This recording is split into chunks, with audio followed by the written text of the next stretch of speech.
Hey guys, this is going to be the introduction to the parables of Jesus. I used to give children's sermons. I used to be a youth minister years and years ago. And in the middle of a service, all the kids in the congregation, and in some churches that I've been to, were invited to the front row or to the stage. And the pastor would deliver a 3 to 5 minute talk that captured the essence of what the pastor would later be preaching to the grown-ups. The first few times that I've seen this, sometimes it doesn't go too well. The kids wiggled and giggled and then didn't listen to anything that the pastor said. That's because the pastor was boring. He simply told them what they were supposed to do. Be good. Always obey your parents. Blah, blah, blah. One story that was told to the children later was about a time that this pastor had done something wrong as a child himself and what he learned from it. They loved it and they gave him their full attention.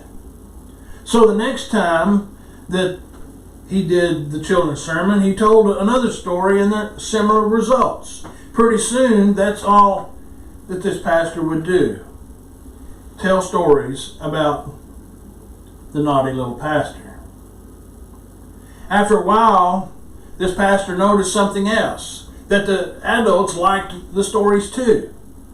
And they'd come up to the pastor during the coffee hour and talk to him about some of the things and things that were included in his stories. One time a church elder approached the pastor and said, "You know, Pastor, you've become quite the recanter."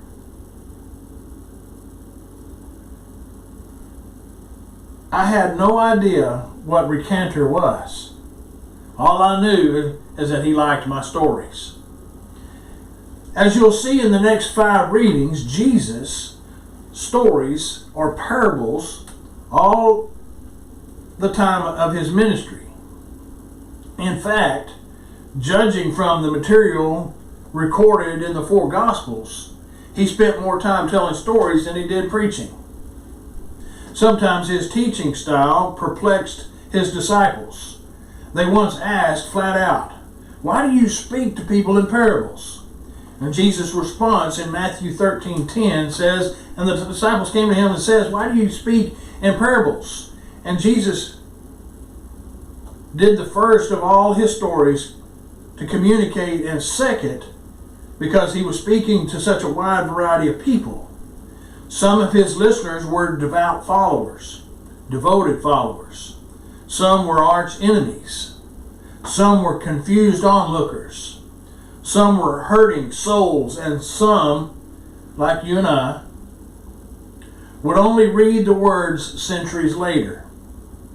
But all of us could relate to a good story. So get ready.